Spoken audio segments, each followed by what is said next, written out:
Vitória viveu por muitos anos escondida no refúgio oferecido por sua Bahia. Cercada por um maciço de rochas e com relevo desigual, a vila de aspecto colonial pouco se desenvolveu nos primeiros séculos de sua existência. As pequenas reentranças da orla, em um passado distante, garantiram segurança e a sobrevivência aos que nela viviam.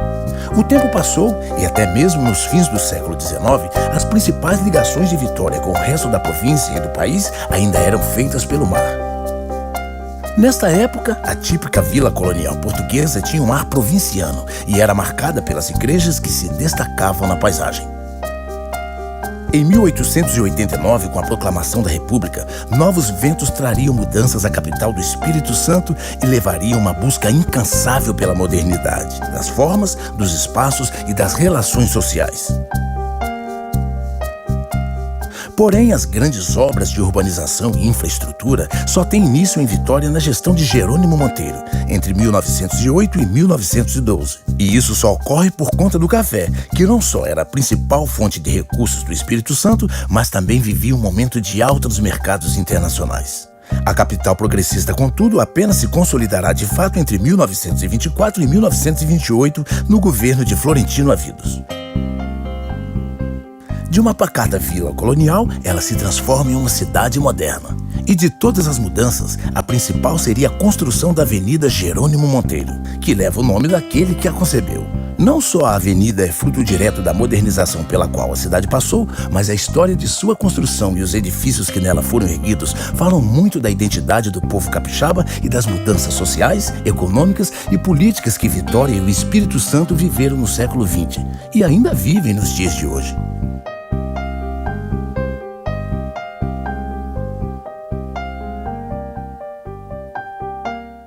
Ao longo da avenida eu vi história.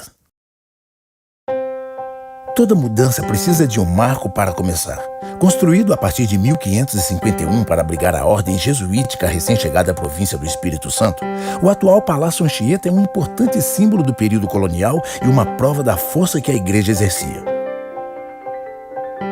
A construção marca a fundação da vila de Nossa Senhora da Vitória. Seu nome é uma homenagem ao padre espanhol José de Anchieta, missionário conhecido como Apóstolo do Brasil, que viveu no Espírito Santo e aqui veio a falecer em 1597. Uma lápide do túmulo que um dia guardou seus restos mortais ainda se encontra nas dependências do palácio. Em 1760, com a expulsão dos jesuítas por determinação do ministro português Marquês de Pombal, a edificação passa a ser utilizada como sede administrativa do governo. É um dos mais antigos prédios brasileiros a abrigar uma sede administrativa governamental. O prédio hospeda em 1860 o imperador Dom Pedro II, quando de sua única visita ao estado. A passagem do monarca traz mudanças visuais simples, meros retoques ao palácio e à cidade. Dom Pedro II fez questão de conhecer as capelas e as ruas da cidade colonial. As casas velhas e os sobrados tinham um aspecto simples, onde lado a lado moravam ricos e pobres. Os lotes eram estreitos e profundos. As ladeiras e ruelas, calçadas com pedras roliças, eram tortuosas, seguindo a topografia do terreno. Não é à toa que Vitória ganhou o título de cidade de presépio, pois para quem chegasse de navio à noite e visse as casas iluminadas contra o paredão do morro escuro que cerca o centro da cidade, vislumbrava-se um presépio. Com a chegada da República e dos anseios de modernidade, a sede de poder de Estado não poderia mais assentar-se em uma antiga residência jesuítica e colonial. É então no governo de Jerônimo Monteiro que a construção sofreu a sua mais significativa transformação. Uma das torres da igreja anteriormente conectada à estrutura é demolida e a entrada principal, até então voltada para as igrejas da parte alta da cidade, passa a ser virada para o porto.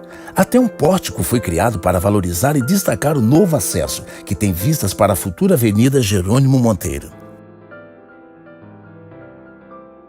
Esta mudança simboliza a importância dada ao porto e ao comércio que começava a se desenvolver na parte baixa da cidade. Ao mesmo tempo, a desvalorização da entrada voltada para as igrejas marca simbolicamente a separação entre Estado e Igreja na República.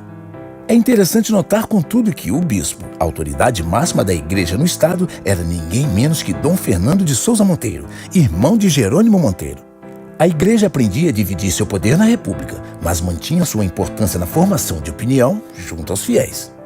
No século XVIII inicia-se o ciclo do ouro em Minas Gerais, e a província do Espírito Santo começa a servir como escudo verde de proteção à região. Fica proibida pelo rei de Portugal a criação de caminhos e portos por onde se poderiam escoar furtivamente as riquezas das minas. Assim, o desenvolvimento da província do Espírito Santo fica limitado. A partir de 1889, com a República, os impostos locais passam a ser aplicados onde são gerados, e não mais na cidade do Rio de Janeiro, agora antiga capital do Império. Com o escoamento da produção agrícola, em especial a exportação do café, concentrada no Porto de Vitória, aumenta a necessidade de mudanças na estrutura do porto. Antes, os navios atracavam nas águas da Bahia e pequenos barcos traziam as mercadorias até o cais. Com a estruturação do porto em 1908 e o aumento da profundidade em 1910, os navios maiores passaram a atracar diretamente no cais. Assim, o porto transforma a cidade. Firmas exportadoras nele se estabelecem e a alfândega ganha mais representatividade ao se transferir para a região. Além de gerar divisas e de transformar a economia, a área portuária também traz vida social à parte baixa da cidade e intensifica o comércio na região. O porto e a economia resultante de sua criação também impactam negativamente a paisagem da cidade. O contato da população com o mar é bloqueado com a criação dos armazéns que são erguidos entre 1929 e 1940. A Bahia continua lá fisicamente, mas não mais percebida como antes pelos moradores. Vitória deixa de ser cidade-cais, com ares provincianos, e passa a ser uma cidade-porto voltada para o mundo. Na mesma medida em que mercadorias entram e saem, novas ideias também começam a circular pela cidade. A modernidade ganha a mente dos capixabas. Logo no começo da avenida, encontra-se um dos legítimos encantos do centro de Vitória. Dentro do prédio da Secretaria de Fazenda do Estado, construído em 1954, em seu saguão de entrada se esconde um belíssimo painel pintado com o próprio punho pelo renomado paisagista Burle Marx. Em 1912, é construído na parte baixa o primeiro prédio imponente da cidade, o Pan-Americano. O edifício é produto do desenvolvimento do porto, já que as inovações tecnológicas foram incorporadas a partir do crescimento da capacidade portuária de Vitória. O prédio marca um novo padrão de modernidade que se desejava para a cidade. Para se ter uma ideia, uma lei foi implementada determinando que os prédios comerciais construídos ao longo da nova avenida fossem no mínimo de 12 metros de altura ou que tivessem 3 pavimentos. Esperava-se com isso que os edifícios ali construídos fossem imponentes e modernos. O Pan-Americano foi a primeira loja de departamento de Vitória, diferente dos secos e molhados predominantes até então. Nele, segundo anúncios da época, o cliente encontrava desde motores de polpa para barcos até lustres de cristal. Bem perto está a famosa escadaria Maria Ortiz, tão conhecida que por si só merecia um documentário. Hoje, poucos que por ela descem e sobem se dão conta do ato histórico que aqui se passou. Foi bem antes de Jerônimo Monteiro nascer. Sequer se pensava em avenida na parte baixa da cidade. Em 1625, os holandeses tentaram invadir Vitória. O melhor caminho para se chegar ao centro da vila, que ficava na parte alta da cidade, era a ladeira bem à frente do Cais Grande, atual Praça 8. Munida de tachos de água quente ou outros produtos ferventes, Maria Ortiz e outros moradores repeliram os invasores. Assim, se fez a lenda de uma das figuras históricas mais significativas do Espírito Santo colonial. Ao lado, na rua Duque de Caxias, é possível perceber ainda lotes estreitos e profundos, marcas do tempo colonial. Também se pode notar as alterações urbanísticas e arquitetônicas originadas dos aterros na parte baixa da cidade, que resultaram na criação da Avenida Jerônimo Monteiro. Antes dos aterros, realizados no governo de Muniz Freire entre 1892 e 1896, a parte principal desses terrenos era voltada para a Rua Duque de Caxias, antiga Rua do Ouvidor.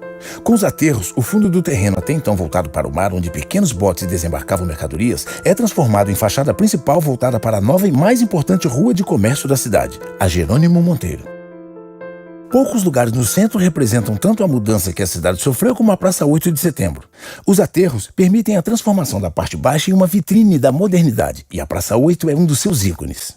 Mexe-se com as tradições sociais e comerciais no espaço urbano. Surge um largo à beira-mar, espaço grande e aberto com cais. Com o desenvolvimento portuário e a transferência da alfândega para o local, o antigo Cais Grande vira então o Cais da Alfândega, passando a ter importância mercantil. O comércio aquece a região. Pequenos cafés se estabelecem. Afinal, que outro local poderia acomodar mesinhas em suas calçadas? Esses cafés, que lembravam aqueles de Paris, criam um novo espaço de convivência para essa nova sociedade que se formava, indo além das igrejas em dias de missa. A Praça 8, pela sua localização no coração da avenida e seu espaço generoso, com a ausência de canteiros ou grandes árvores, torna-se palco nato de encontros e manifestações. As comemorações que anteriormente ocorriam na rua Pedro Palácios, na parte alta da cidade, agora passam a ocorrer na avenida da parte baixa da cidade. Assim, os carnavais, os comícios, as passeatas e as fofocas invadem o local. O relógio, que hoje marca o local, foi instalado apenas em 1942. A cada hora cheia, acredite, o relógio tocava os 7 primeiros acordes do hino do Espírito Santo. Aliás, foi no governo de Jerônimo Monteiro que se adotaram o hino, as armas, o brasão e também a bandeira do Espírito Santo. A inscrição "Trabalha e confia" vem de um lema jesuítico: trabalha como se tudo dependesse de ti e confia como se tudo dependesse de Deus. Jerônimo Monteiro estabelece através desses símbolos uma cultura positivista no Estado. Para se ter uma ideia da importância da Praça 8, durante a Segunda Guerra Mundial, com a demanda por ferro, o Esforço de Guerra, uma campanha nacional, promoveu ali o ponto de recebimento de metais. Segundo relatos, as pessoas depositavam desde panelas até alianças para ajudar o Brasil a construir os aviões que auxiliariam os aliados na guerra.